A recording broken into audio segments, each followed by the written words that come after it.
பிடிக்க போடுவான். Madam madam bill எப்படியாவது கொடுங்க மேடம். மேடம் நானும் பாருங்க எலும்பு தோலுமா நின்று கிடக்குறா. லட்டு நல்லா அறுப்பு கூட்டம் குதிரை அடி அறுப்பு விடுவாங்க.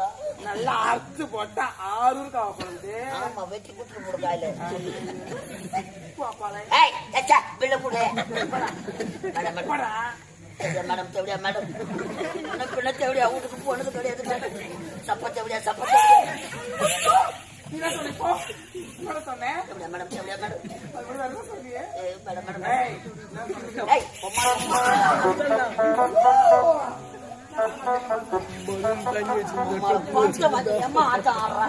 நானும் அம்மா போடுறேன்.